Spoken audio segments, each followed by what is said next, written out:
Hey everyone, it's Tobes, and welcome to your second monitor. Today's Midweek Magic event is On the Edge. This is a 60-card constructed event that is not quite standard, as you have to build your deck out of cards only from Magic Foundations and from the last 3 sets.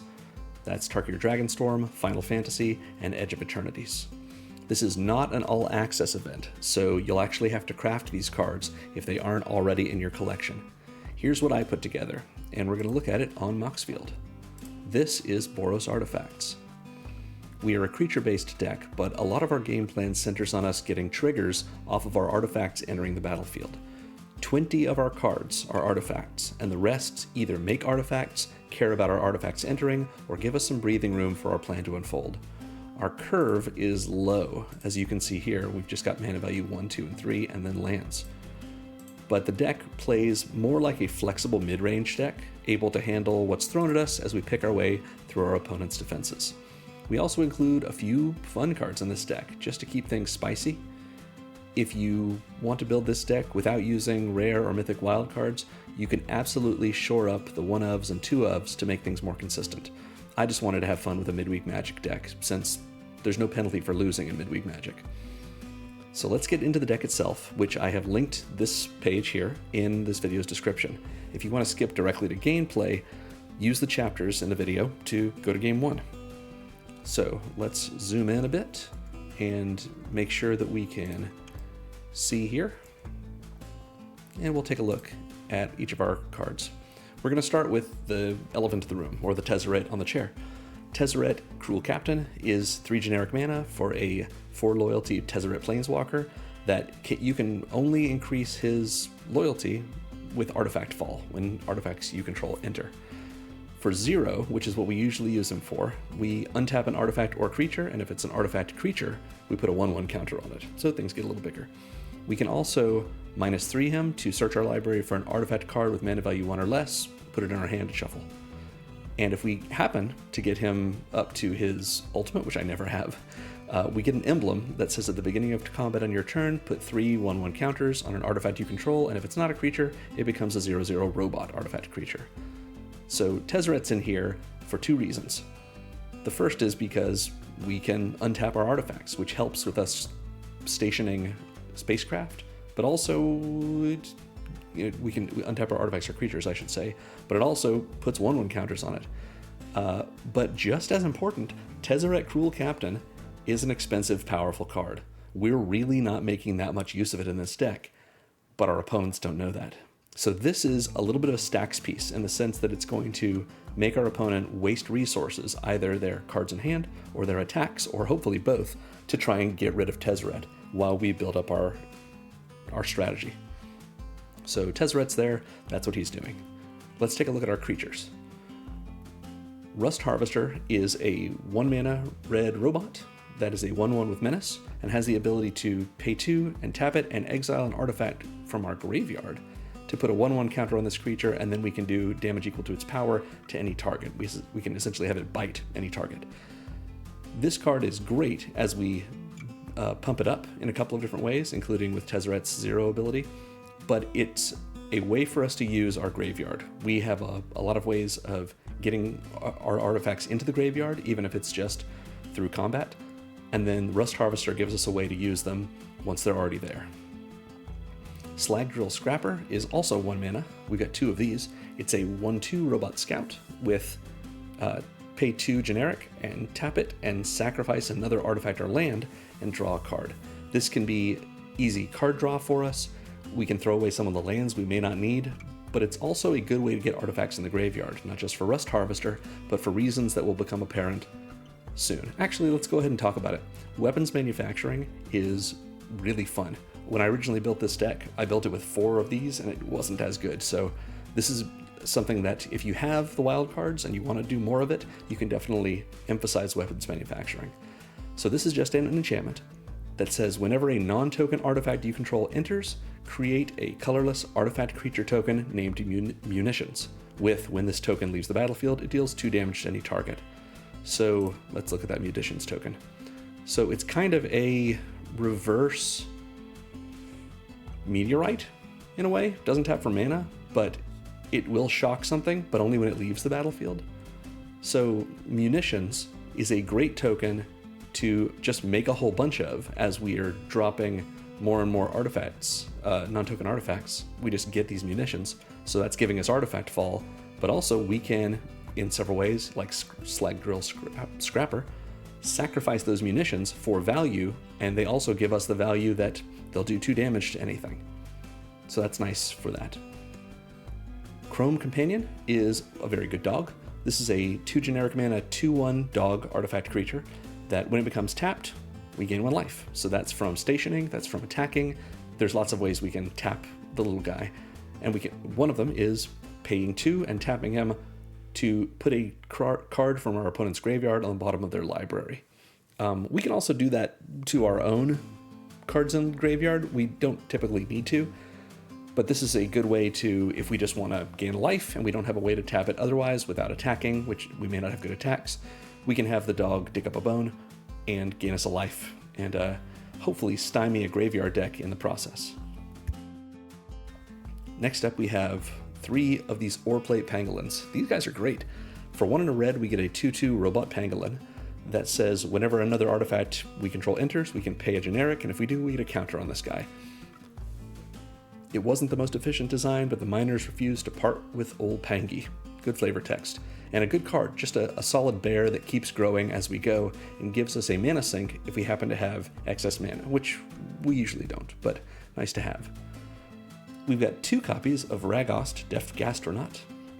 Ragost is a 2/2 for a red and a white. He is a lobster citizen, and he's cooking up a storm. He says, artifacts we control are foods in addition to their other types, and have the typical food text. Pay 2 generic, tap and sack it to gain 3 life. But we can also pay 1 and tap Ragost and sacrifice a food to have him do 3 damage to each opponent. So that's just Bolt Wave by sacrificing a food, paying 1 and tapping him. What food are we sacrificing? Hopefully, these munitions, because that way we're doing 3 damage to our opponent and 2 damage to any target, which might still be our opponent. We can only do that once per turn with Ragost because we have to tap him, but it gives us a way to sacrifice our artifacts, and if we really need to, we could sacrifice those munitions just as foods. You know, pay 2, tap it, sack it, gain 3 life, and do 2 damage to any target. Or remember, we can use Ragost's ability to do that with any of our other artifacts. Next up, we have 1 Sunstar Expansionist. This is 1 of 2 cards that is meant to be in here to make artifact tokens if we need them, and maybe fix our mana if that's also necessary. 1 and a white for a 2/3, so good stats. And when it enters, if an opponent controls more lands than us, we make a lander token. Lander tokens are Wayfarer's Baubles. They're artifacts that we pay 2, tap them, and sack them to Rampant Growth. Search our library for a basic land, put it on the battlefield tapped, and then shuffle. And Sunstar Expansionist has landfall and gets a bonus to his power whenever a land enters under our control. So not always that useful, but pretty good stats for a 2-mana card, and hopefully, if we're playing it in such a way that our opponent has more land than us, maybe we were just on the draw, this can be really helpful getting us that lander token. And we can sacrifice the lander, activate it using its own ability on our opponent's turn. So we can give the Sunstar Expansionist a surprise power bonus. The other card that gives us lander tokens really, is Terra Pact Intimidator. For 1 and a red, we get a 2/1 Kavu Scout that says when it enters, target opponent may either have us make 2 landers or put 2 1/1 counters on this creature. So this could be a 4/3 for 2. Generally, our opponent doesn't want that, so they're going to give us the lander tokens, which means double artifact fall. Zookeeper Mechan is in here because it ramps us a little bit. 1 and a red for a 1/3 robot that we can just tap to add red. I'm glad that they're finally doing this, just giving unconditional mana dorks in another color besides green. And if we happen to have the mana for it, it's also an invoker. For 6 and a red, we can give a creature +4/+0 until end of turn. It doesn't require this to tap, although we can tap it to make mana for that ability. But we can only do this as a sorcery. Generally, this is an okay blocker that we can use for mana. We have a 1 of Halia, Guided by Light. Halia is 2 and a red, or 2 and a white for a 3/3 human soldier that says whenever she or another creature or artifact we control enters, we gain a life. So that's giving us a little bit of cushion before we die. And at the beginning of our end step, if we've gained 3 or more life this turn, we draw a card. That's going to trigger no matter what. So we can get some good things off of that. Even if it's just drawing 1 card, she's done a lot more than we expected her to. But also we can warp her in for just a white. So we pay a white, she comes in, we have a 3/3, she has entered, so we'll gain a life off of her entering, and we'll gain more life off of any other creatures or artifacts that enter after her. And if we stack it correctly, her final ability and the delayed trigger from warp, we can set it up so that this will trigger and resolve before she warps away. Not that it really matters, but we might care about it. You know, that's fun. We've got 4 Virulent Silencers in here, just because this card has done so much work. We have so many creatures that are also artifacts. Virulent Silencer is a 3 mana, 2/3 robot assassin that just says whenever a non-token artifact creature we control deals combat damage to a player, that player gains or gets 2 poison counters. That's crazy. A player only needs 10 poison counters to lose. So if we have a silencer out and we hit them with our pangolin, they're going to get 2 poison. If we hit them with our pangolin and our silencer, they're going to get 2 poison for each creature, so 4. But what if we have 2 silencers out and we hit them with the pangolin and 1 silencer? Each of them is going to trigger twice, so that's going to be 8 poison right there. This becomes a bit of a removal magnet, even though it doesn't do anything until the 5th hit. No one cares if you have 8 poison. They only care if you get up to the 10. So if our opponents aren't careful, they can definitely die to this, and I've had opponents lose to this while I've been testing. But it draws a lot more ire than it really deserves to, so not a bad card. Finally, we have Weft Stalker Ardent, which is sort of a reverse Halia. Weft Stalker Ardent is 2 and a red, but you can warp it in for a red, so similar to the 2 and a white, and warp it in for a white. That says, whenever another creature or artifact you control enters, this creature deals 1 damage to each opponent. So rather than Halia giving us life, it's taking life from our opponent. Now it doesn't trigger off of itself, because it itself is not an artifact, and it says another creature or artifact, but still pretty good. Being able to warp this in for a red and then play some of our cheaper artifact creatures, getting some triggers off of it, maybe being able to use it to station, and then it disappears, so it's protected, it's in exile, protected from discard spells. Pretty useful. This is one of our big win cons, just chipping away at our opponent's life total. So instance, we have 1 copy of Burst Lightning, just because it's a great removal spell. It's shock, red instant for 1 red that deals 2 damage to any target, but we can have it deal 4 damage instead if we want to pay a total of 5 by kicking it. Or Valorous Stance. I find that Valorous Stance works better than some of the other removal spells for 1 and a white. It either can destroy a creature with toughness 4 or greater, and there's so many creatures these days that have toughness higher than their power, or it can give one of our creatures indestructible, which maybe means we make a disadvantageous block and then make one of our creatures indestructible so that we're able to have one or both of our multi-blocking creatures survive. We can save Halia or Ragost or whomever we may need to from a kill spell. Just pretty useful, and more so I have found than Burst Lightning, but both are worthy. I'm going to make a quick mention right here of Authority of the Consuls. For a while I was running 2 of these in the deck, and it's great. But much like I mentioned Tezzeret is a stacks piece, Authority of the Consuls is as well.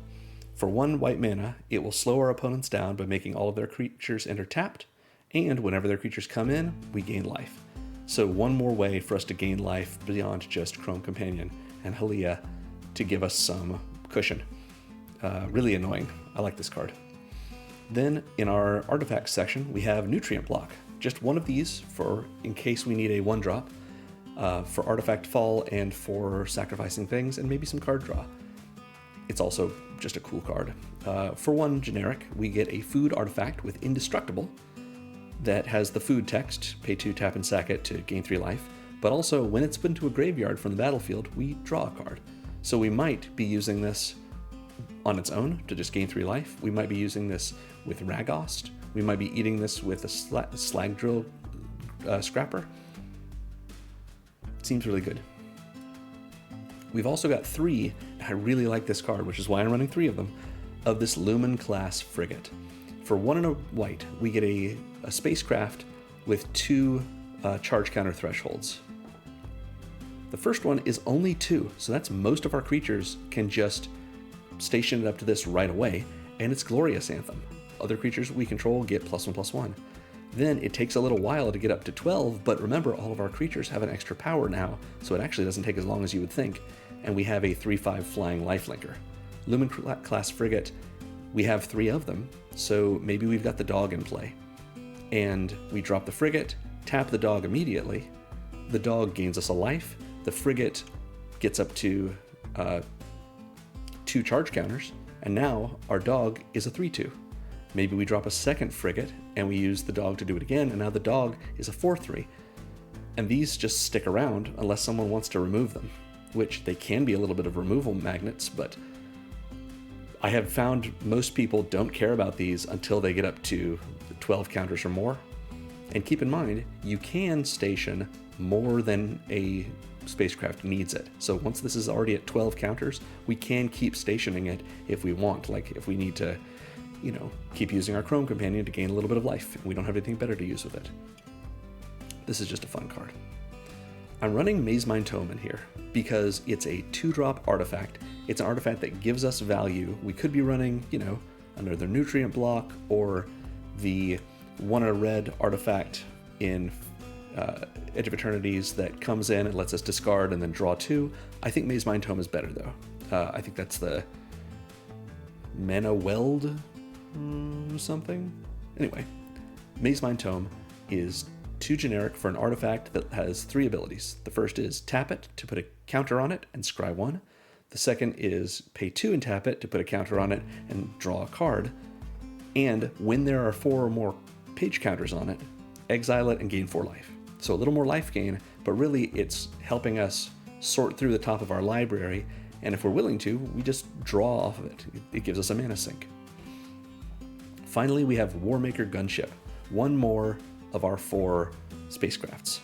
For 2 and a red, we get a spacecraft that says when it enters, it deals damage equal to the number of artifacts we control to target creature and opponent controls. So it's just removal for 3 mana. Oftentimes, it can kill anything that they're throwing at us. And then we can station it, and it only needs to station up to 6 to become a 4/3 flyer, which is not nothing. Finally, we've got our lands. The deck's a little bit more red, so I put a little bit more red in it than white. And then I've got 2 Sacred Foundries, a Temple of Triumph, and a Windscarred Crag. The more of these I put in, the more the deck feels very slow, even with the Sacred Foundries, because we're fighting for our life total, even with all the life gain in here. So I kept these a little low because I'd rather just have something that comes in untapped that doesn't cost me a shock. But, of course, run whatever lands you wish. It would have been a lot more easy if I had access to lands from Aetherdrift or Duskmourn, but this still works just fine. So that is the deck. Let's get into some gameplay. Yeah. If you have any questions or comments on my deck building, put them in the comments below, and we'll get to it.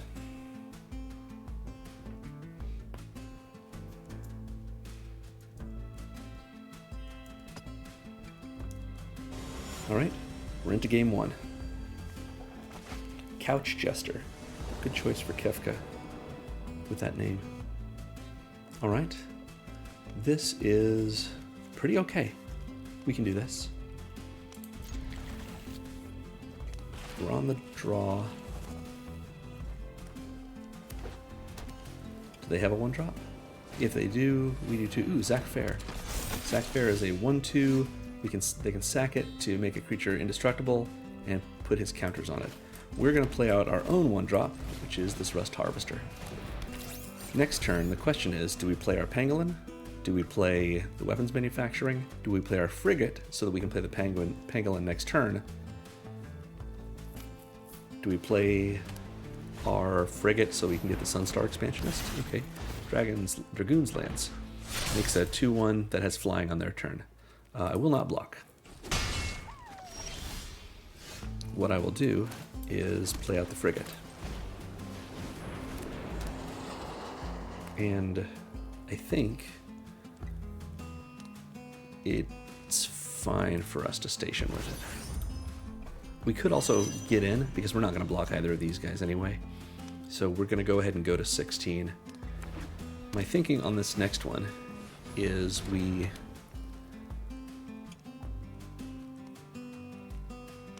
I'd love to get out weapons manufacturing, but I don't think it's going to be helpful to us yet. So, double weapons manufacturing. We could Sunstar Expansionist, but we might be able to do that a little later. Why don't we play our Chrome Companion?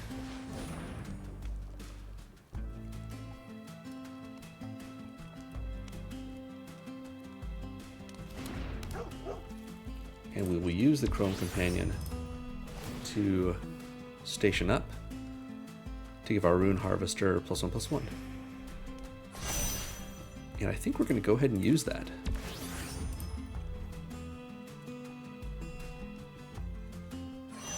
Yeah, we'll play our planes and we'll pass. So we only need to get this, well, we do need to get this up to 12, that's true. But we have 5 more here, which will almost get us there, so we can get it. Ooh, they're playing Dion. Dion gives their knights flying on their turn. Got a lot of flyers, so we may need to get out a flyer of our own, which we can do. If we drop Sunstar Expansionist, we'll get a lander token, which we don't really need right now. Let's go ahead and do that. He's a pretty good blocker, even though everything they have is going to fly. So we'd have to block, we'd have to station with everything. Let's do that. I'm a little nervous about our ability to not die very soon. So I want to get our frigate up, and let's go ahead and play this that way. And should we go ahead and grab something else? We'll hold up. They might think we have, you know, something to kill one of their creatures, something to defend with. They're probably going to take out our frigate, and if they do, that's okay. Oh, Machinist's Arsenal. This is a card I considered for this deck when we were more of a just artifact synergy deck. Are they going to attack? Maybe not. They're afraid of the frigate. Alright, we're going to lander token during the end step and go get ourselves a mountain.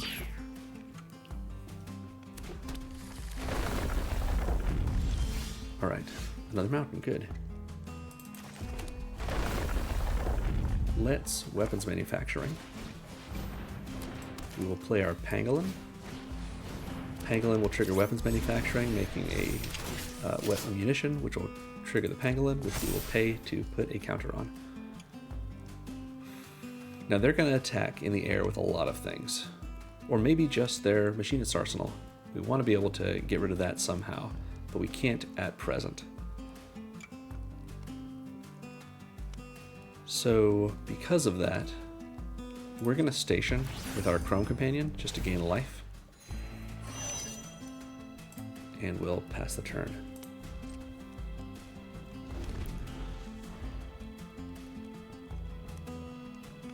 Oh, this isn't a... There it is. Now it's night. So they can sure do 8 damage to us, put us at 6. I figured they wouldn't attack with anything else. That's fair. We'll just hold up. Maybe we will draw a Valorous Stance, and we'll be able to take that thing out. It would be great if we could kill Dion, but that doesn't seem like it's in the offing just yet.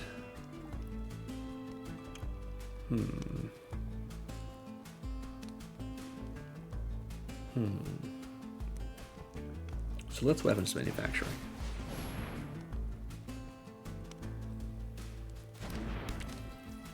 We will pangolin.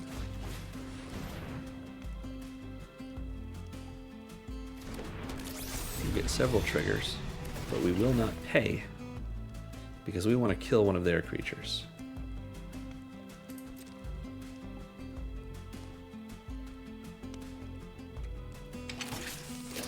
Two munitions, not terrible. Decline, decline, and we'll decline again.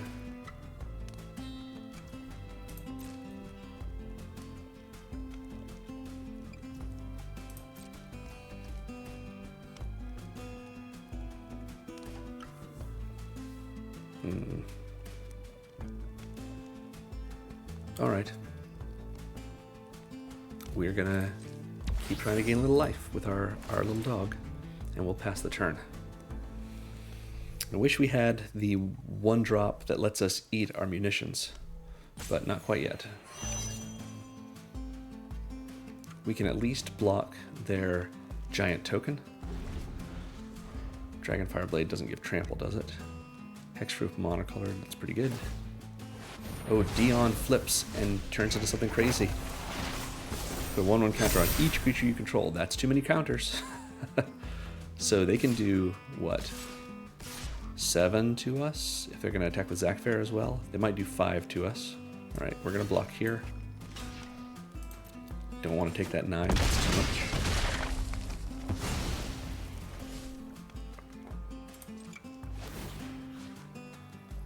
We can kill... not too many things. We'll kill this thing. Eat our frigate. Rust Harvester becomes 2/2 and shoots that. Alright. I think this is it for us. I think we don't have anything more we can do here. But we'll use all of our triggers, because why not?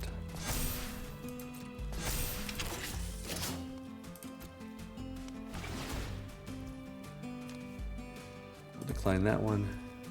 We'll bump up this one. There we go. Seems like fun. Let's get in.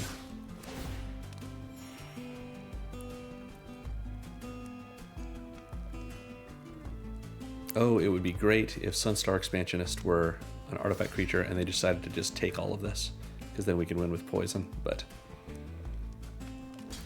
we'll let them make their blocks. We kill our dog. Quite rude. They go to 11, and we get a couple of triggers, and we're going to give them a good game. Let them swing out and kill us.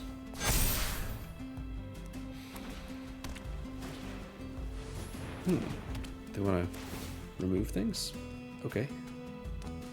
I don't know why they need to, but that is it for us.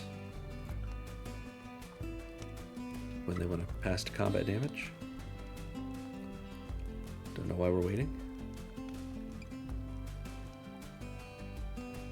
Well, take your time, opponent.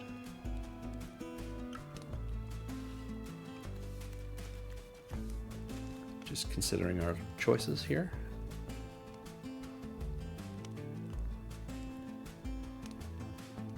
But what choices do they have? They must have something in hand, right? Do they have any kind of activated abilities they can use right now? I can't imagine they do. I guess they could sacrifice Zakfair if they wanted to. Did they just attack and then leave? It's possible. Well, something to add to this deck, if you want to add more things to it, is more sack outlets for artifacts. These munitions don't always build up as much as they did this time. We don't always get 2 copies of weapons manufactured. There we go. But being able to use these for some effect, very good. Now, there's not really that many sack outlets right now in this event, in the sets for this event, at least not for just artifacts. We have a few ways of like discarding artifacts, but sacrificing them falls to a lot of either high mana value cards or just the ones that we have, or rares especially. Anyway, this is game 2. Oh, I should have said good game to the other person. Well, I emoted it. Okay, this is fine. We've got nothing that costs more than 2. We are on the play. We are starting off with the authority of the consoles. And we're going to open a window, just for funsies. Good game, Lumph. I guess that's a good game. They didn't want to deal with authority of the consoles. Maybe they kept a bad hand and accidentally didn't mulligan. Well, that happens sometimes. Let's get our prize, which is a rare. It's Ambling Storm Shell. Cool. I like a big turtle. Neat. All right, game 3.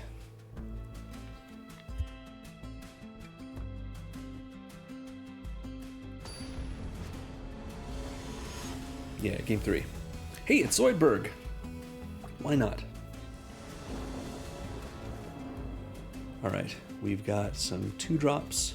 We've got 3 mana. It's not bad. Let's keep it.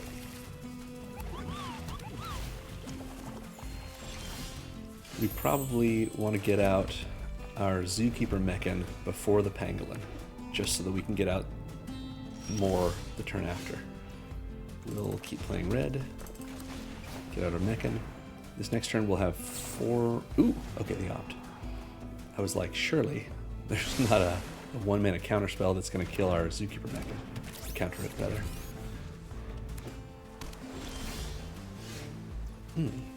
Scrapper, huh? Alright, let's play this Pangolin. Let's play this Scrapper. And let's make this Pangolin bigger. Scrapper is the thing that lets us sacrifice our artifacts to draw cards. Bake into a pie on the Pangolin, suits me. We will have more, don't worry. How do we feel about Tezzeretting and then Maze Mind Toming? Or we could get out the Silencer right now. I think we get out the Silencer and just scare them a little bit with poison. That seems good.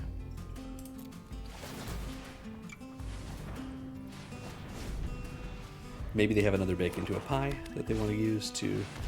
Ooh, this is a lot of Foundations cards. Billowing Shriekings.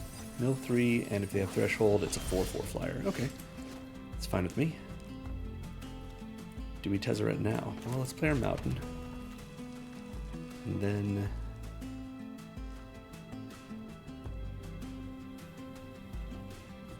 Sure, here's Tez. Let's put a counter on our Silencer.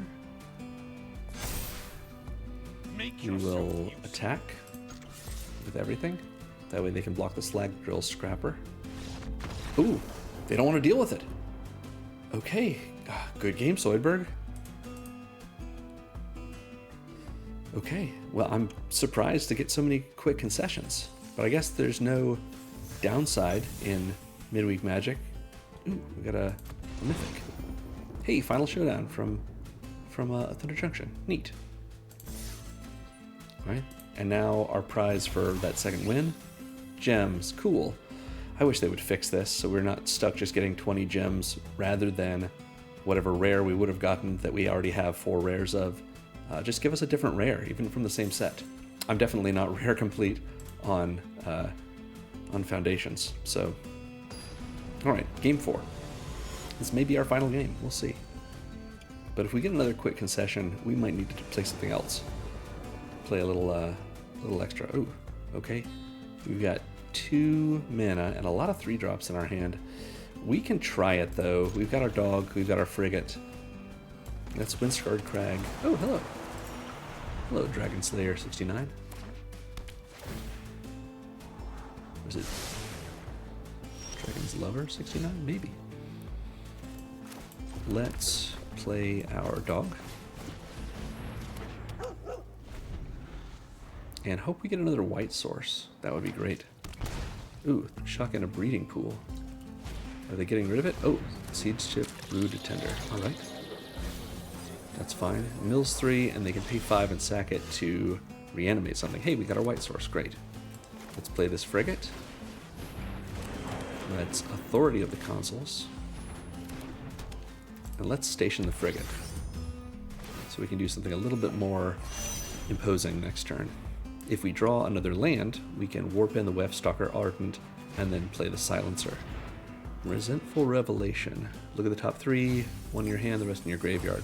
They're definitely here to reanimate things. Oh, but they've got the Threshold Kiora. Interesting. Hey, we got what we were looking for. This sacrifices from the battlefield. So let's warp in our Wefstalker Ardent. Let's station with it, like that's what we want to do with it. And then we will gunship. And we have 3 artifacts, don't we? Yes, we do. So we can kill their Brood Tender. And we also get the trigger from the Ardent. And we'll go ahead and attack with our dog, gaining another life. Wefstalker Ardent will go into exile. We can cast it again later, which we might want to do. Warmaker Gunship we can make into a flyer now if we want to, if we just play the Ardent or the Silencer and double station it. There, Rakshasa's Bargaining, which is sort of like a stock up these days. Okay. Let's play the Ardent. Let's play our Rust Harvester. And that's 7, which can get us our frigate right now. So let's do that. Frigate goes up. We're going to gain some life from this. They're going to take 3. And maybe that gives them something that they want to hit, which will depower a whole team, but that's okay.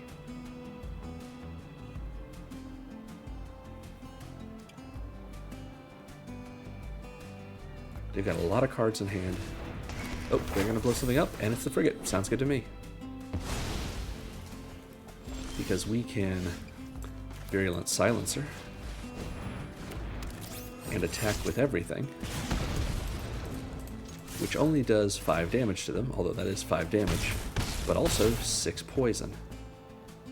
Pretty good. Oh no. Only 4 poison, because the Wefstalker Ardent is not a creature. I always forget that. We'll go ahead and station with the Silencer, just to get a little bit of stationing done. They mill 3, and the last chapter on this is discard a card and reanimate something. Creature or land. Pretty good. And they scoop.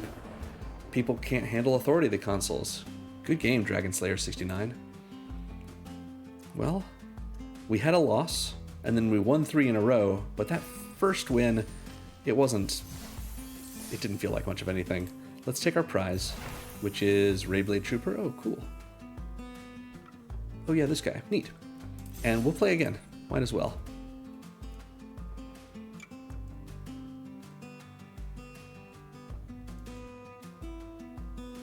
Okay.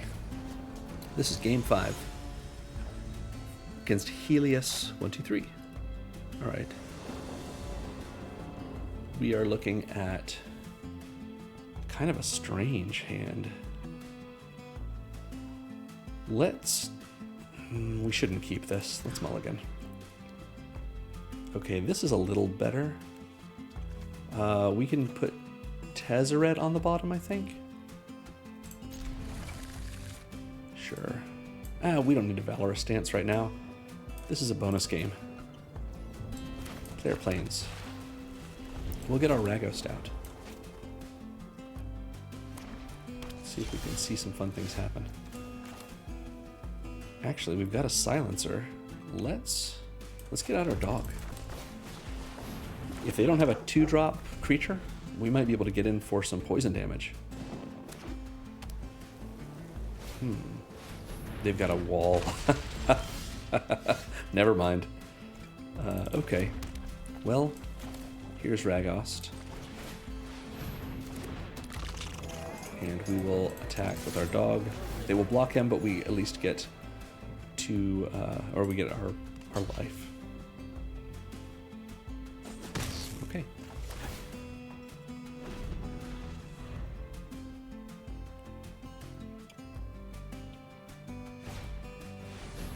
Diamond Mare. Interesting. On white. Huh, I'm surprised. Well, do we Tezzeret? Let's Weftstalker Ardent. Just give ourselves something big enough that we can maybe do something with it. And we'll pass. They've got a lot of defense going on so far. In mono white. Diamond Mare. It must be in Foundations. It's probably in the starter collection. Pridemate? Okay. Okay. Is it mono white life gain? It may well be.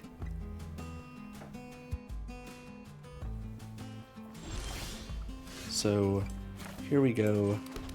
We're going to warp in this Weftstalker Ardent. We're going to play this Virulence Silencer to get 2 more Weftstalker Ardent triggers. Bring them down just a touch. No attacks right now. That Pridemate is going to get out of hand, but we'll do something with it. Is there anything we can do with Tezzeret that would be worthwhile? I guess we could go find ourselves a 1-drop creature to trigger our Ardents again. Looks like they want to get rid of something. What do we have? Jace Sleeves? Stasis Snare. There goes the Silencer. That's alright with me. When the Pridemate gets a little bigger, are we willing to trade something for the Pridemate? We sure are. Alright, we've got a Plains. Let's play the other Ardent before we Tezzeret for the 1-drop.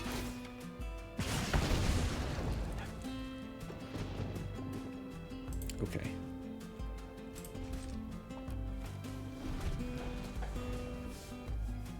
This is going to be a little bit of a longer game. Which I say right before they sweep us, I assume. Oh, they're Boros as well. Boros life gain. Oh. Who would play such a thing? I mean, we are playing that thing, but...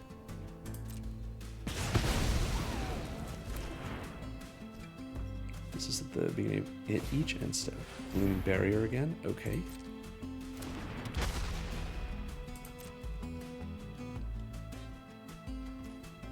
Alright, we're going to have our dog dig up a bone. They can have their Abrade back on the bottom of their library. We'll gain life. Ragost will have an untapped trigger, or he would. Hey, this is what we're going to go look for. Let's do this. We'll play Tezzeret. And we will make our Ardent a little bigger, just to seem like a scarier blocker. Oh, we did make it bigger because it's not an artifact creature. Oh well. Wasn't thinking about it. I keep thinking that this Ardent is an artifact creature. Well, maybe a 4 loyalty Planeswalker will be enough. Ooh. To make them attack with their Pridemate, which is now a 4/4. But this Lux Knight Breacher is a 6/6, and that's pretty bad for us too.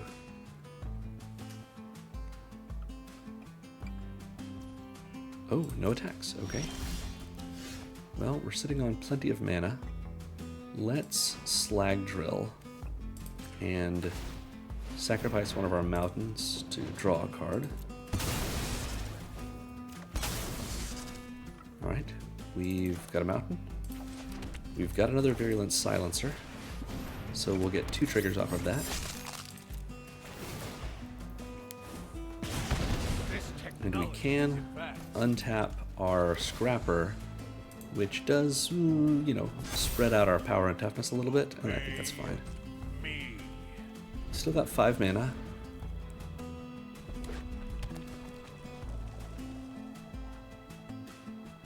What do they want to get rid of? Something. Probably the Silencer again? They were scared of it a minute ago. We'll see. Do they have another Stasis Snare?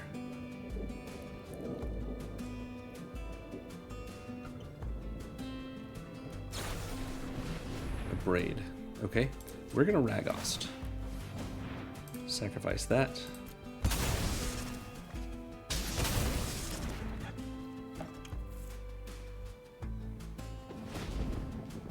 Another Pride Mate, so it grows their one Pride Mate. Will they attack?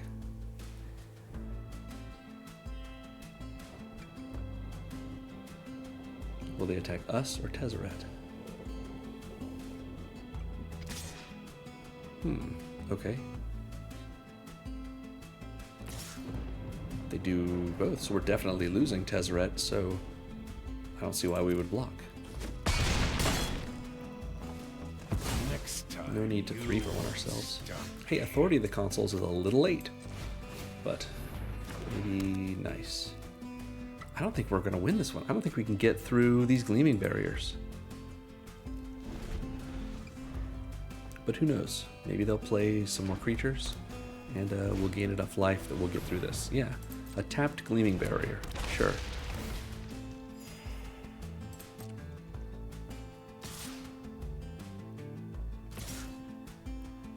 Do we take 6 damage? Probably we don't.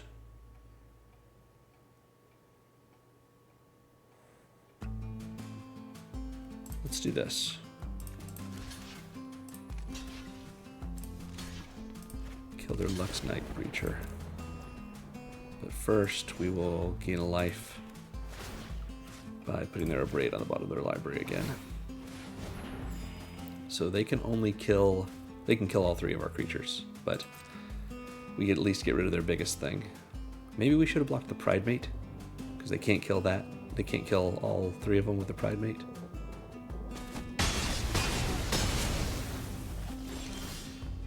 Well, and that's a Plains, so we'll pass. They can attack us for 6 this turn.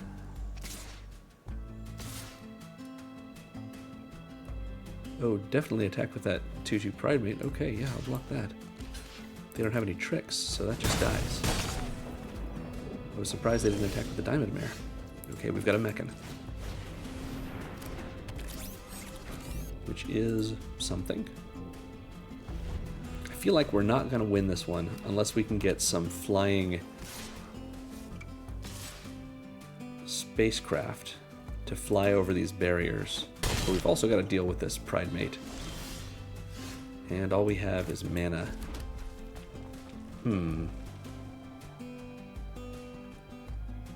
If they gain life next turn, this is a 6 and 7, we go to 2, that's okay. Zookeeper Mechan. Let's make our silencer bigger. Has to happen at sorcery speed, so we go in.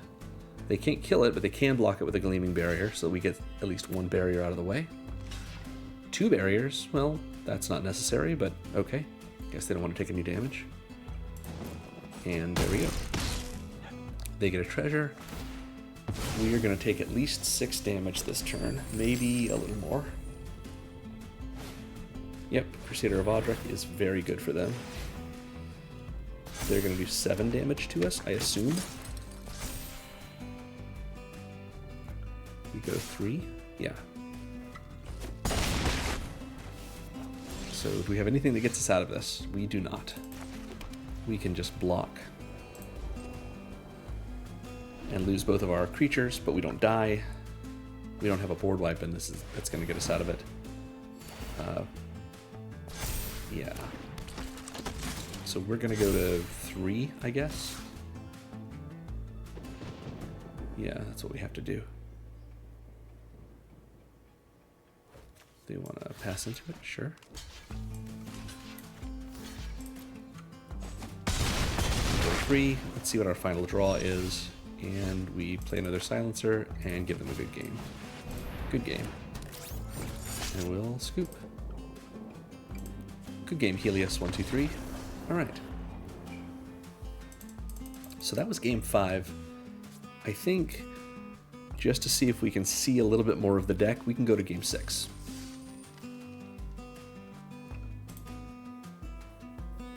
And this will probably be our last one, no matter how we do. Yeah, game 6. Sure would like to see a couple of the cards we haven't seen, like Halia, Terra Pact Intimidator, You know, maybe even nutrient block. We've got our frigate. We've got a rust harvester that we can't cast on turn 1. I don't like being stuck on one color. This one is fine. Let's keep this. We'll put one of these Ardents rather on the bottom.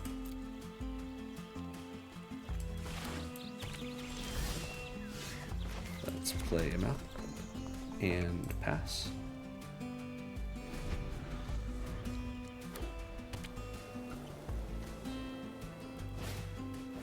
They play an Anthem? No, we can also play an Anthem, but we won't just yet. We'll play this Terrapact Intimidator. And they will look at it carefully to see that they understand what it does, and they won't give us a 4/3. They'll give us 2 landers. Yep. Which would be nice to have if we had these Ardents out, but that's okay.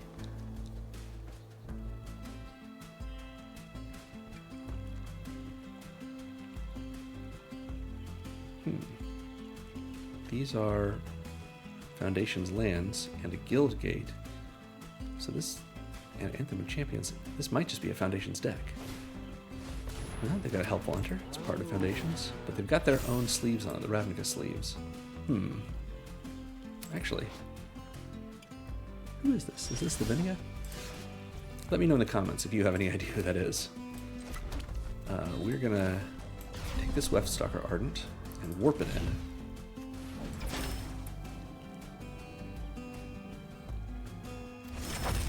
We're going to play this frigate.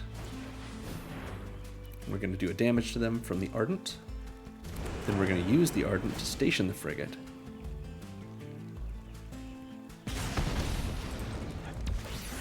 So we have our own Anthem effect. And we're going to attack. No, we're not. I think we're going to keep stationing. That seems good. We can take 2 damage.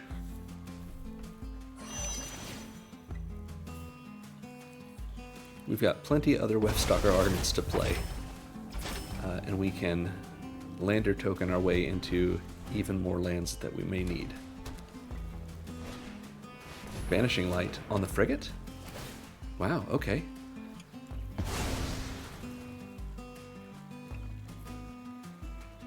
Do they have a 1-drop? They must.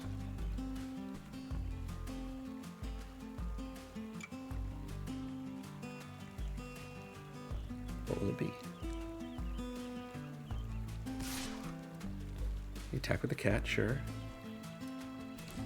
And do they have Llanowar Elves? Or, oh, they don't want to play it, whatever it may be. Well, let's attack with our Intimidator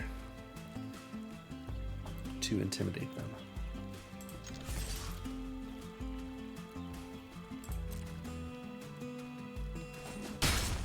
We'll play another Plains, and we'll just pass the turn.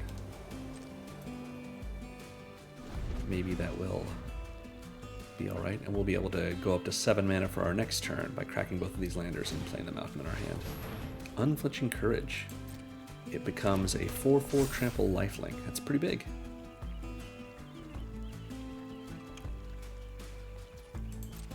Unflinching Courage. Huh. I don't even remember this from Foundations. Maybe it's one of the starter collection cards. We don't know. Ooh, Giant Growth. Oh, that's what they were holding up. So we go to 11. Pretty bad for us. And they're going to just keep having lifelink. So we'll get a Plains.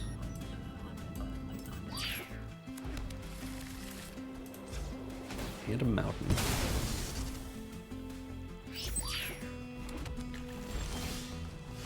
We've got this Slag Drill Scrapper.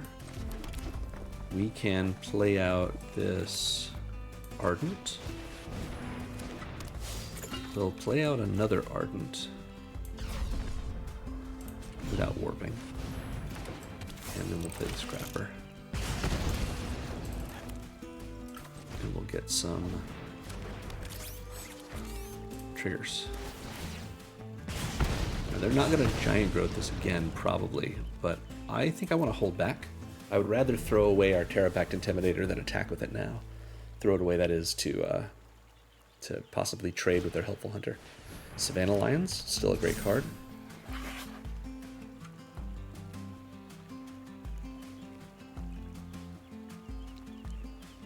Ooh, felling blow.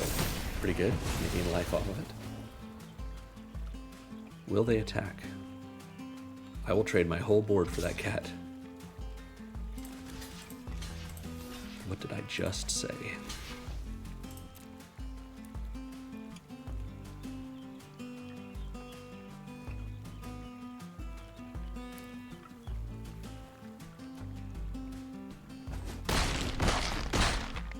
I don't have to, though. I get to keep the Intimidator, which can at least block their Savannah Lions. And we'll hold up this mountain.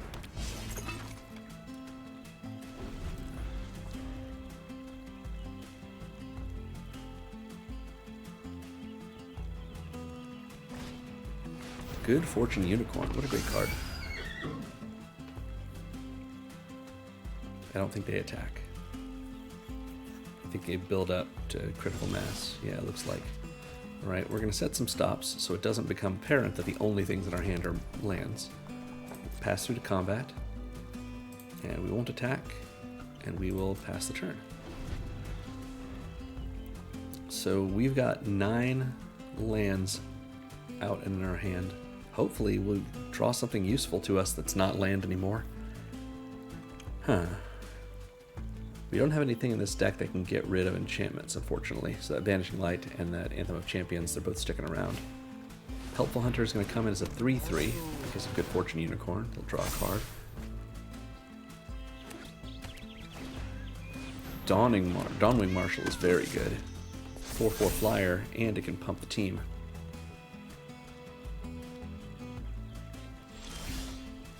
Oof. Flooding out is not a climactic way of finishing the game, finishing our series today, but that's okay. Sometimes that's how it goes. Your opponent plays the draw spells and draws gas. We just don't. 10 of our 23 lands. Now they have not enough to kill us if we are willing to block, but enough to make it so any kind of attacks... Oh, that's real bad. It's so horrible for us. That's game. Good game. Their minimum damage kills us. That's all right. Good game, Dr. Harvey. You are the mighty.